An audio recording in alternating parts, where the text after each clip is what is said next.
ගරු රාමනාදන් අර්ජුන මන්ත්‍රීතුමා ඔබතුමාට විනාඩි 12ක කාලයක් ලැබෙනවා. කොච්චර සර්? විනාඩි 12යි. Thank you. Good afternoon, my dear colleagues and chairperson. Thank you for offering this moment to speak on this parliament regarding the budget speech. First of all, I would like to thank NPP government for providing and starting us new initiatives such as digitalization, innovation and entrepreneurship and rural development, primarily focused on the healthcare of the rural development. So, but unfortunately, සමහර දේවල් මට කියන්න වෙනවා මේ රටේ දෙමළ ජනතාව කියලා සිංහල ජනතාව කියලා ජනතාව දෙකක් තියෙනවා. ඒ දෙමළ ජනතාව ඇතුළත තමයි මුස්ලිම් ජනතාවත් අපි ගණන් ගන්නෙ. එතකොට අවුරුදු 76 හිස්ටරි ගැන අපි කතා කරනවා. හැබැයි මම දැක්කා දැන් ආණ්ඩු පක්ෂයෙන් නම් විපක්ෂයෙන් අත්ති කරනවා, විපක්ෂයෙන් නම් ආණ්ඩු පක්ෂ අත්ති කරනවා. හැබැයි කවුරුත් පරණ දේවල් කතා කරලා ඉස්සරහට ගෙනියන්න අපේ රට ගෙනියන්න පුළුවන් මොකරි බෙඩපිරිවෙලක් ඇදුවා කියලා අපි විශ්වාස කරන්නේ නැහැ. வணக்கம். நான் டாக்டர் ராமநாதன் அர்ஜுனா கதைக்கிறேன். சக பாராளுமன்ற உறுப்பினர்களுக்கும் அதே நேரம் கதிரையில் அமர்ந்திருக்கும் எங்களுடைய இன்றைய சேர்பர்சன் அவர்களுக்கும் எனது மாலை வணக்கம்.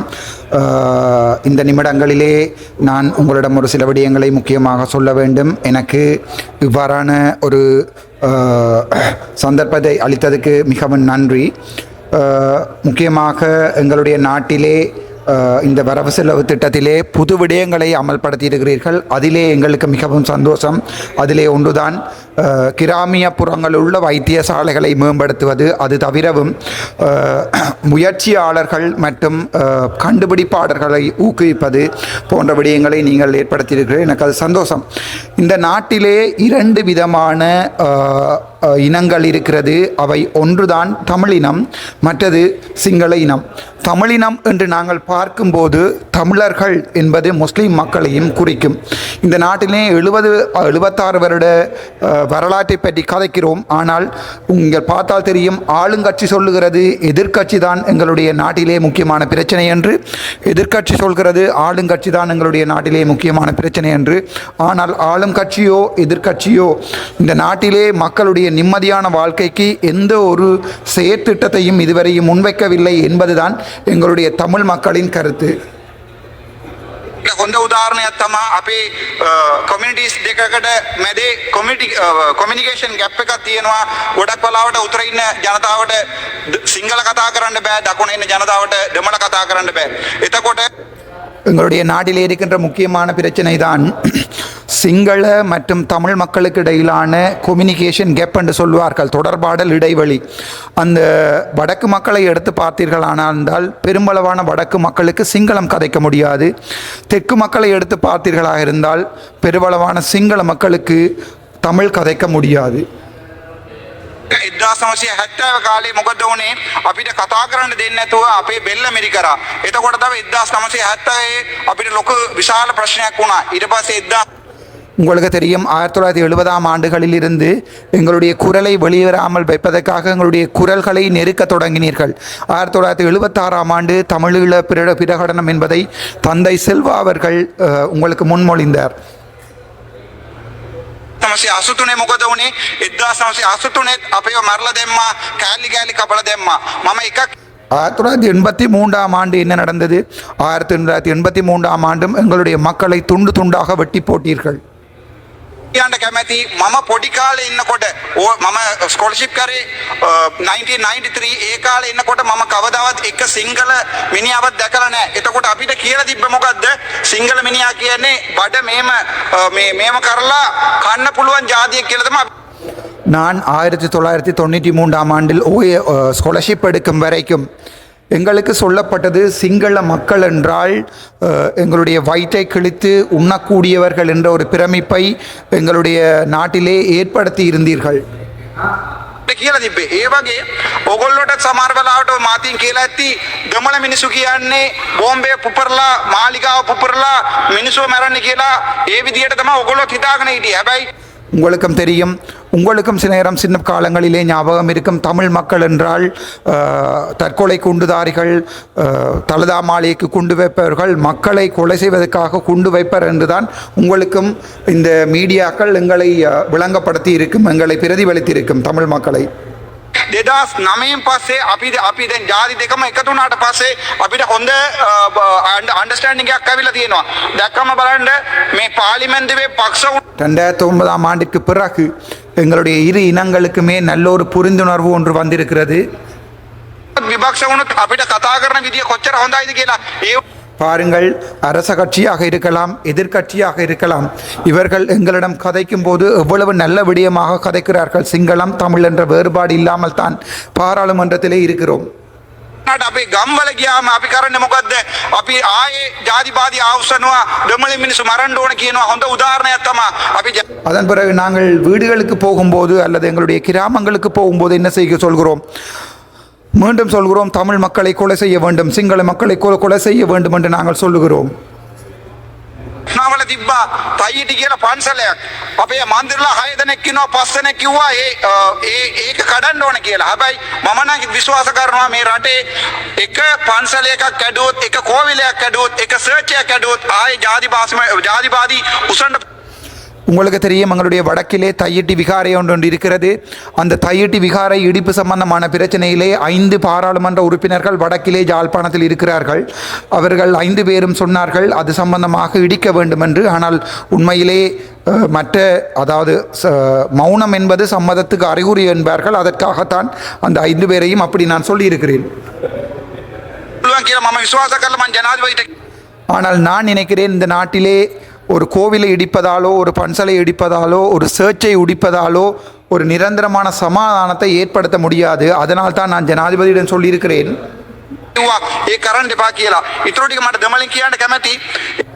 அதனால் நான் ஜனாதிபதியிடம் சொன்னேன், இல்லை அதை இடிக்க வேண்டாம் என்று. அதுதான் உண்மை. ඒකින් අපේ පොලිටිෂියන්ස්ලා ගොඩක් ඉන්නවා. දැන් දැක්කම කවුරුත් නැහැ. ඒගොල්ලෝ ආවිලේ අපේ දමල ජනතාවට කියන්නේ අපි කොහොම හරි දමල වලින් ගන්නවා කියලා. ඒ වුණාට සිංගල පොලිටිෂියන් உங்களுக்கு தெரியும், எங்களுடைய பெருமளவான தமிழ் எம்பிக்கள் இருக்கிறார்கள். தமிழ் மக்களிடம் போய் அவர்கள் சொல்லுவது என்னவென்றால், நாங்கள் எப்படியாவது தமிழ் இல்லத்தை கிடைப்போம், சுயநிர்ணயம் கிடைக்கும் என்று தான் அவர்கள் சொல்லுகிறார்கள். ගිහිල්ලා සිංගල ජනතාවට කියන්නේ කොහොම හරි අපි මේ එක රට එක ජීවිතයකට ජීවත් වෙනවා, උංගේ කඩාවැටෙනවා, උංගේ නවතනවා කියලා. හැබැයි அதன் பிறகு சிங்கள எம்பிக்கள் போய் என்ன சொல்கிறீர்கள்? நாங்கள் ஏகராஜ்யம் என்ற ஒன்றை கொண்டு வருவோம், ஒரு ராஜ்யம் என்ற ஒன்றை கொண்டு வருவோம், இங்கே சமற்று இல்லை, இவர்களை தமிழ் எம்பிக்களை நாங்கள் இல்லாதொழித்து விரட்டுவோம், இவர்களை எல்லாம் இல்லாமல் பண்ணுவோம் என்று சொல்லுகிறீர்கள். වෙලා තියන්නේ අද ගත්තාම දෙමළ මිනිහා එක්කෙනෙකුටවත් හිතේ නැහැ රට දෙකට කඩන්න ඕන කියලා. අපි ஆனால் உண்மையை எடுத்து சொன்னால், இன்றைய நிலைமையிலே இலங்கையில் வாழும் எந்த ஒரு தமிழனுக்கும் நாட்டை இரண்டாக பிரிக்க வேண்டும் என்ற எந்த எண்ணமும் எங்களுடைய இதயத்தில் இல்லை. කවදාවත් හිතන්නේ රට දෙකට කඩන්න ඕන කියලා. මම මේ පාර්ලිමේන්තුව ඇවිල්ලා 77 days දවස් 77ක් මට කතා කරන්න දුන්නේ නැත්නම් එතකොට எங்களுடைய நெஞ்சிலே ஒரு நாளும் அப்படி நாட்டை இரண்டாக பிரிக்க வேண்டும் என்ற எண்ணங்கள் இல்லை. நான் இந்த பாராளுமன்றத்துக்கு வந்து 77 நாட்கள் ஆகிறது. இன்று வரை என்னை ஒழுங்காக கதைக்க விடவில்லை.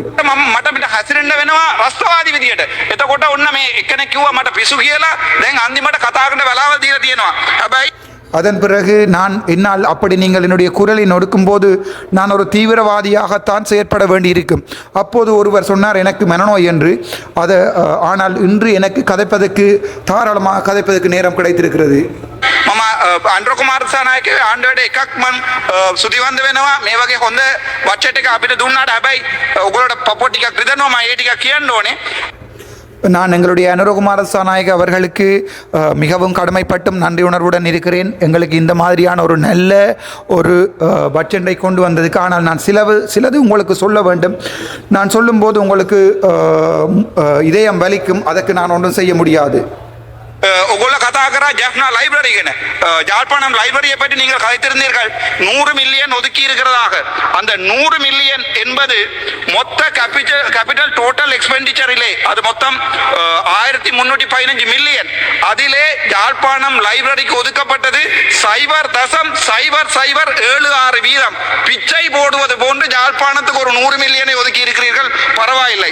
அதுக்கு பிறகு பார்ப்போம், உள்ளூர் வீதிகளை வடக்கு வீதிகளை நீங்கள் தருவதற்காக 5000 மில்லியன் ஒதுக்கி இருக்கிறீர்கள். இந்த புத்தகம் அவ்வளவற்றையும் வீட்டை கொண்டு சென்று வடிவாக படித்திருக்கிறேன். 5000 மில்லியன் தருவதாக சொல்லியிருக்கிறீர்கள், நன்றி, நாங்கள் அதுக்கு சந்தோஷப்படுகிறோம். ஆனால் டோட்டல் கேபிட்டல் எக்ஸ்பெண்டிச்சரிலே அவை 0.38 வீதம், 0.38 வீதம். அது ஒரு பிச்சை, தமிழனுக்கு போட்ட பிச்சை. ஏனென்றால் உங்களுக்கே தெரியும், உள்ளூராட்சி சபை தேர்தல் வரை இருக்கிறது, அது தவிர மாகாண சபை தேர்தல் இருக்கிறது. ஆகவே பட்ஜெட்டிலே எதிர்கட்சியை குத்துவதற்காக நீங்கள் எங்களுடைய லைப்ரரியை பாவிச்சிருக்கிறீர்கள் தவிர நீங்கள் எங்களுக்கு தந்தது 0.007 வீதம். சரி, அதையும் வேண்டாம். வடக்கு கிழக்கிலே இதுவரைக்கும் 35 ஆண்டுகள் பெரும் போர் நடந்தது. அந்த போரால் நான் உட்பட எனது சமூகம் கட்டிய வீட்டை கூட இழந்து விட்டு சென்றோம். ஆனால் வடக்கு கிழக்குக்காக நீங்கள் தந்தது 1500 மில்லியன். அது மொத்தம் உங்களுடைய கேபிட்டல் எக்ஸ்பெண்டிச்சரிலே 0.01 வீதம். எங்கள் வீடுகளை இடித்து, எங்கள் காணிகளை பிடித்து, எங்களில் 45,000 பேரை கொலை செய்து விட்டு நீங்கள் எங்களுக்கு போடும் பிச்சை 0.1 வீதம். அதாவது 0.1 வீதம் உங்களுடைய மொத்த எக்ஸ்பெண்டிச்சரிலே வடக்கு கொடுத்து விட்டு நாங்கள் சொல்லுகிறோம் வடக்கிற்கு கொடுத்து விட்டோம் என்று. என்ன ஒரு விடயத்தை சொல்லுகிறேன், வட்டுவாகல் பாலத்தை பற்றி கைத்திருக்கிறீர்கள், 1000 மில்லியன் தந்திருக்கிறீர்கள் சொல்லுகிறார்கள். அது மொத்த எக்ஸ்பெண்டிச்சர்ல உங்களுடைய இந்த வருடத்தின் கேபிட்டலை மட்டும் கதைக்கிறேன். ரீகரண்ட் எக்ஸ்பெண்டிச்சரை பற்றி நான் கதைக்கவில்லை. கேபிட்டல் எக்ஸ்பெண்டிச்சரிலே 0.076 வீதம், 0.076 வீதம். அந்த பிச்சை, நன்றி. அந்த பிச்சைக்கு எங்களுக்கு நன்றி, கதைப்போம். அதே மாதிரி சரி, சுகாதாரத்துறையை எடுத்து பார்ப்போம். சுகாதாரத்துறையிலாவது எங்களுக்கு ஏதாவது பிச்சை போட்டிருக்கிறீர்களா என்று. அந்த சுகாதாரத்துறையிலே மொத்தமாக 382 பில்லியன் உங்களுடைய மொத்த கேபிட்டல் எக்ஸ்பெண்டிச்சர். ஆனால் அதிலே வடக்கு கிழக்குக்கு நீங்கள் தந்திருப்பது, வடக்கிலே ஒரே ஒரு ப்ராஜெக்ட் மட்டும் தான் செய்திருக்கிறீர்கள், PHSCP எனப்படுகின்ற ப்ராஜெக்ட். அதுக்கு நீங்கள் தந்திருப்பது எங்களுக்கு 0.66 வீதம். உங்களுடைய பிச்சை எந்த அளவிலே இருக்கிறது என்று இதில் பார்த்துக் கொள்ளுங்கள். அதற்கு பிறகு கிழக்குக்கு நீங்கள் கொடுத்திருக்கிற பிச்சை 0.8. தமிழன் பிச்சை எடுப்பதற்கு தயாராக இல்லை என்பதை உங்களுக்கு சொல்லுகிறேன். எனது சகோதரர்கள் வெளிநாட்டில் இருக்கிறார்கள். முடிந்தால் உங்களால் பிரிவென்ஷன் ஆஃப் டெரரிசம் ஆக்ட் எனப்படுகின்ற அந்த சட்டத்தை எடுத்து விடுங்கள். நாங்கள் கொண்டு வருகிறோம் உங்களுக்கு பில்லியன் ட்ரில்லியன் கணக்கான பணம். எனது சகோதரர் உங்களுக்கு கொண்டு வரும், நாங்கள் போடுகிறோம் பிச்சை. நாங்கள் இந்தியாவுடன் பிச்சை எடுப்போம், சைனாவுடன் பிச்சை எடுப்போம். எடுத்த பிச்சையிலே ஒரு 0.01 வீத பிச்சையை தான் எங்களுக்கு போடுவோம். அந்த பிச்சையை ஜனாதிபதி அவர்கள் வந்து சொல்லுவார், இந்த வடக்கு மாகாணத்துக்கு பிச்சை போட்டிருக்கேன். பிச்சையிலும் பிச்சை எடுப்பானாம், ஆண்டி பிச்சை. அதுக்கு பிறகு போடுவானாம் ஒரு பிச்சை. இது ஒரு கேவலமான சிலையா. எங்களுக்கு இது சரியான மனவருத்தம். நான் எங்களுடைய அரசாங்கத்தின் இந்த வரவு செலவு திட்டத்தில் மிகவும் எதிர்பார்ப்போடு இருந்தவன். சரி, அது வேண்டாம், பரவாயில்லை. என்ன ஒன்றை சொல்லுகிறேன், யாழ்ப்பாணத்திலே இண்டஸ்ட்ரியல் பார்க் கட்டுகிறீர்களா? 300 மில்லியன், மொத்தம் 500லே 3 இடங்கள், அதுல 300 மில்லியன் இருக்கிறதா? அது எவ்வளவு தெரியுமா? மொத்த உங்கள கைத்தொழிலுக்கு போட்ட அந்த மொத்த செலவினத்தின் 1.54 வீதம். நாங்கள் கேகேஸை நாங்கள் கட்டுகிறோம். தமிழன் கட்டுகிறான் கேகேஸை. முடிந்தால் கேகேஸை எங்களிடம் தாருங்கள், தமிழர் கட்டுகிறோம். நாங்கள் உங்களுக்கு கட்டி நாங்கள் சீமந்து செய்திருக்கிறோம். நாங்கள் உங்களுக்கு கிண்ணியாவில் இருந்து ஒரு காலத்திலே கரும்பு தந்தோம். நாங்கள் உங்களுக்கு வடமானத்தில் இருந்து சீமந்து தந்தோம். நாங்கள் உங்களுக்கு ஆணையரவில் இருந்து எல்லாவற்றையுமே தந்தோம். எங்கள் உதிரங்கள் முடுக்க எடுத்து எங்களுடைய இனத்தை அழித்து போட்டு நீங்கள் இப்போது எங்களுக்கு தருவது என்பது சொல்ல தெரியுமா? 0.0 அளவிலான உங்களுடைய பிச்சை. அந்த பிச்சை தான் உங்களுடைய பட்ஜெட். அதற்காகத்தான் எங்களுடைய வாக்குகள் உங்களுக்கு வேணும் என்றால் எனது தமிழ் மண் பிழையாக போட்ட 3 வாக்குகளால் இன்றைக்கு ஒரு பேப்பர் கூட வாசிக்க தெரியாத எம்பி மேரத்தான் கொடுத்திருக்கிறார்கள் எங்களுடைய தமிழ் மண். ஏனென்றால் அனுரகுமார சாநாயக்க இந்த 13லே எங்களுக்கு ஏதாவது செய்வார்.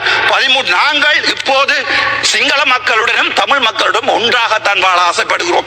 எனது மனதில் இல்லை சிங்கள மக்களை ஒரு எதிரியாக நினைப்பதற்கானால் வந்த முதல் நாளில் இருந்து இந்த ஆசனம் என்னை அவமனித்தது. இன்று வரை என்ன ஒரு எதிரியாகத்தான் பார்த்தது. ஆளுங்கட்சிக்கும் எதிர்கட்சிக்கும் உள்ள அடிவாட்டிலே நாங்கள் தான் அவதிப்படுகிறோம். இன்று நேற்றல்ல 1948ஆம் ஆண்டு எங்களுடைய வெள்ளைக்காரருடைய ராஜ்யம் இதை இலங்கையிடம் தந்திரும் போது அவர்கள் சிரித்து விட்டு தான் போயிருப்பார். அவர்களுக்கு தெரியும் சிங்கள இனம் தமிழ் இனம் ஒன்றாக வாழாது. ஏனென்றால் இவர்கள் 2 பேரும் ஒருவரை ஒருவர் அடித்துக் கொள்வார்கள் என்று. ஆனாலும் ஒரு நம்பிக்கை, உங்களுடைய பிச்சையாவது முழுமையாக பாதிக்கலாம் என்றுதான் என்னுடைய ஆசை. அதன் பிறகுதான் பார்த்தேன் டிசிசி மீட்டிங் உங்களுடைய ஜிஏ பிரதீபன் நேற்றைய தினம் அரசாங்க வாகனம் ஒன்றை கொண்டு போய் அவருடைய மகன் உடைத்திருக்கிறார். பரவாயில்லை, எங்களுக்கு வாகனம் வேண்டாம். ஆனால் ஜிஏ பிரதீபன் சொல்லுகிறார், மொத்தம் 56 மில்லியன் நீங்கள் கொடுத்த பாராளுமன்ற உறுப்பினர்களின் பன்முகப்படுத்தப்பட்ட நிதியிலே அவர் 35 மில்லியனை எடுக்க போகிறார்கள். இப்போது வடக்கு கிழக்கிலே நாங்கள் என்ன தேங்காய்களை ஆவதா? சரி, அதுதான் சொல்லும் போதுதான் எனக்கு ஞாபகம் வருகிறது. வடக்கு கிழக்கிலே இன்று வரை எத்தனையோ வெள்ளை ஈக்கள், எத்தனையோ தென்னை மரம் 250 ரூபாய் ஒரு தேங்காய் போகிறது. ஆனால் அதை நடவடிக்கை உங்களுடைய விவசாய அமைச்சரை வடக்கு பக்கம் காணவில்லை. சரி, அது பரவாயில்லை. என்னுடைய வைத்தியர்களை பற்றி பார்ப்போம்.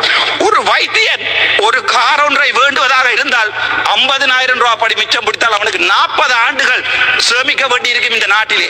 அதான் எங்களுடைய சுகாதார அமைச்சரிடம் கேட்டேன், முடிந்தால் எங்களுடன் கதையுங்கள் சொல்லி. ஏன் எங்களுடன் கதைப்பதால் என்ன பயம்? நான் எழுப்பினால் மைக்கை ஆஃப் பண்ணுகிறார்கள். எதற்காக பயப்படுகிறீர்கள்? ஏனென்றால் நீங்கள் சொன்ன விடயங்கள், இந்த பிச்சைகளை எல்லாத்தையும் கணக்குடன் காட்டுவதற்கு எனக்கு என்னால் இயலும்.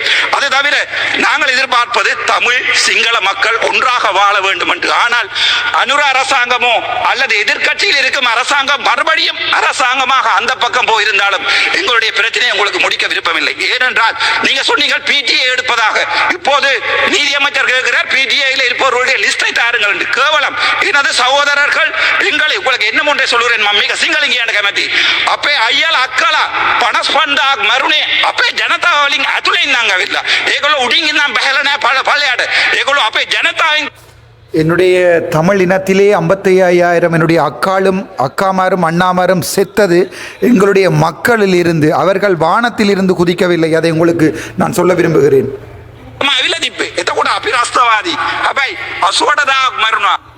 அப்போது நாங்கள் தீவிரவாதி. ஆனால் 88,000 இளைஞர்களை பலி கொடுத்திருக்கிறது ரோகண விஜயவீரவின் அரசாங்கம், என்பிபி அரசாங்கம். நீங்கள் இப்போது அரசாங்கம் කොහෙද දළදා මාලිය බෝම්බය පුපුරුවා. ඕගොල්ලෝ රස්තවාදී නෑ. ඕගොල්ලෝගේ රෝහණ විජේවීර රස්තවාදී නෑ.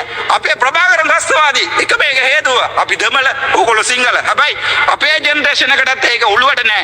මගේ හිතේ නෑ. මාත් එක ඕගොල්ලෝ කඩ එනවා හැමදාම පාර්ලිමේන්තුවේ. මම කවදාවත් ඕගොල්ලෝට මේ විදිහට හැසිරෙන්නේ නෑ. මම දැන් කියන්නම්. ඕගොල්ලෝට ඇත්ත කියන්නේ එම්බිලා කවුරුත් නෑ. අපේ ඉන්නේ සමහරව දැන් මේ එන්නත් නෑ මේ වෙලාවට. ඒගොල්ලෝ කරන්නේ ඕගොල්ලොත් එක ගේම් එකක් ගාලා අපේ உங்களுக்கு தெரியும், நான் உங்களுடன் பாராளுமன்றத்திலே தினமும் சாப்பிட வருவேன். உங்களுக்கு எங்களுடைய நெஞ்சிலோ இதயத்திலோ அப்படி ஒரு எண்ணம் இல்லை. சிங்கள மக்களும் தமிழ் மக்களும் ஒன்றாக வாழ வேண்டும் என்று தான் நினைக்கிறேன். ஆனால் எங்களுடைய அரசியல்வாதிகள் இருக்கிறார்கள். இப்போது திரும்பி பார்க்கிறேன், யாருமே இல்லை. அவர்கள் கேம் அடிக்கிறார்கள். உங்களுக்கு சொல்லுகிறார்கள், தமிழ் மக்களும் சிங்கள மக்களும் ஒன்றாக வாழ்ந்தால் எங்களுக்கு பிரச்சனையாகிவிடும், ஆகவே நாங்கள் ஏதாவது ஒரு டீல் அடிப்போம் என்று டீல் அடிக்கிறார்கள். කියනවා ඔන්න මචං අපි දෙමළල කොමරි කන්නවා කියලා. එතකොට මම කිව්වොත් පන්සල කඩන්න එපා කියලා. මම ජනතා විරෝධී වෙනවා. ඒගොල්ලෝ ජනතාවේ නායකයා වෙනවා. මම அதன்போது நான் சொன்னால் இல்லை, எங்களுடைய நாட்டிலே கட்டப்பட்டிருக்கிற பன்சாலைகளை உடைக்க வேண்டாம் என்று நான் சொன்னால் நான் மக்கள், அதாவது வெகுஜன விரோதியாகுவேன். ஆனால் தமிழீழம் கிடைக்கும் என்று சொல்லுகின்ற என்னுடைய மற்ற பாராளுமன்ற உறுப்பினர்கள் மக்களுடைய நாயகர்கள், அதாவது மக்களுடைய கதாநாயகர்கள் ஆவார். இதுதான் உண்மை. நான் இதயத்திலிருந்து கதைக்கிறேன். 77 days I was deprived of speaking on this parliament. but ඒකට කවදාවත් මුකුත් කරලා නැහැ. ඒක ඊට අමතරව clean Sri Lanka, well done clean Sri Lanka என்று சொல்லி. அது தவிர 77 நாட்கள் இந்த பாராளுமன்றத்தில் என்னால் கதைக்க முடியாமல் போய்விட்டது. அதற்காக நீங்கள் இதுவரை ஒன்றுமே செய்யவில்லை. அது தவிரவும் சரி, இப்போது கதைப்போம் ஸ்ரீலங்கா, கிளீன் ஸ்ரீலங்கா எனப்படுவதை பற்றி. நீங்கள் ඔබතුමාට තියෙන්නේ හරි සර්. ක්ලීන් ශ්‍රී ලංකා කියලා 5000 மில்லியன் ஒதுக்கி இருக்கிறீர்கள். அது எங்களுடைய லைப்ரரி, எங்களுடைய தேசிய நூலகம், அது ஒரு ஆசியாவிலே மிகப்பெரிய நூலகம். விபுலானந்தர் தொடக்கம் மகாத்மா காந்தி எழுதிய புத்தகங்கள் இருந்த லைப்ரரியை எரித்த உங்களுடைய இனம் எங்களுக்கு போட்ட பிச்சை 1.2 உங்களுடைய கிளீன் ஸ்ரீலங்காவிலே ஒரு தமிழனும் இல்லை, ஒரு முஸ்லிமும் இல்லை. எங்களுக்கு தந்திருப்பது 1.2 அளவைத்தான் உங்களுடைய கிளீன் ஸ்ரீலங்கா எங்களுக்கு தந்திருக்கிறது. அதாவது மொத்த 5000 மில்லியனிலே எங்களுடைய லைப்ரரிக்காக நீங்கள் ஒதுக்கியது 1.2. அதை விட பரவாயில்லை. இன்னொரு ஜோக் ஒன்றை சொல்லுகிறேன்.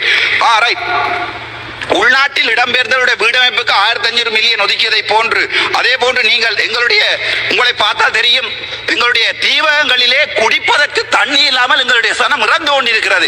நைனாதீவா இருக்கலாம், டெல்ஃப்டா இருக்கலாம், கார்நகரா இருக்கலாம். ஆனால் திரும்பவும் சொல்கிறேன், உங்களுடைய தெற்குக்கான தண்ணி வளங்களுக்காக 61,234 மில்லியன் செலவழித்திருக்கிறீர்கள். அடிஷனலாக 20,000 மில்லியன் ஒதுக்கி இருக்கிறார்கள் தண்ணிக்கு தெற்குக்கு. ஆனால் வடக்குக்கு தண்ணி இல்லை. வடக்கிலே போடப்பட்ட இருநமடை குளம் இப்ப கூட காய்ந்து கொண்டுதான் இருக்கிறது. உங்களுக்கு எங்களுடைய மக்களுடைய வலிகள் தெரியாது. நாங்கள் உண்மையை கதைத்தால் ஜனதா விரோதி, நாங்கள் உண்மையை கதைத்தால். ஆனால் கேம் அடிப்பவர் முழு பேரும் உங்களுக்கு நல்ல பொலிட்டீஷியன்ஸ். நாங்கள் உண்மையை கதைத்தால் அது உங்களுக்கு முதுகு நோவும், அவர்களுக்கு இதயம் நோவும். அதுதான் உண்மை. இன்று வரை நான் சொல்லுகிறேன், எங்களுடைய இன பிரச்சனையை தீர்க்காமல், என்னுடைய இனந்த அழித்தை திரும்ப கட்டி எழுப்பாமல் நாங்கள் ஒருபோதும், நான் நினைக்கிறேன், நாங்கள் ஒருபோதும் இந்த நாட்டிலே நிலையான சமாதானத்தை கொண்டு வர முடியாது. இதே சுத்தியுடன் இருக்கிறேன். இன்று நேற்று நடந்த votingல் கூட எனக்கு 85% வாக்குகள் இருக்கிறது வடக்கில் இருந்து. முடிந்தால் உங்கள் எம்பி ஒருவரிடம் முடிந்தால் 85% வாக்குகளை பெற்றுக் கொள்ள சொல்லுங்கள். நேற்று யூடியூபில் போட்டிருந்தார்கள், எனக்கு 87% வாக்குகள் இருக்கிறது. ஏனென்றால் තපරවේ සක්ස එතකොට මම මේ පාර්ලිමේන්තු ආවේ හොස්පිටල් එකේ ඉඳන් මම පාර්ලිමේන්තු ආවේ නෑ කොඩි උසලා පොල්ලක් උසලා පාර්ලිමේන්තු ආවේ නෑ உங்களுக்கு ஒன்று சொல்லுகிறேன், நான் பார்லிமெண்ட்டுக்கு வந்திருப்பது வைத்தியசாலையில் இருந்து. நான் இந்த அரசியல் செய்வதற்காக கொடி கட்டியோ அல்லது கம்பம் தூக்கியோ வரவில்லை. දවස් 90කින් මම ස්වාධීනව ඡන්ද විරුලා මේ පාර්ලිමේන්තුව ආවේ. මට මම ඉස්සරහට එන්නවා නම් මම ඉස්සරහට මේකෙන් ඉන්නවා නම් මේ හොරු කරන්න ඔක්කොම ටික එළියට එනවා. හැබැයි මට කතා කරන්න වෙලාවක් දුන්නාට ගොඩක් බොහොම සිස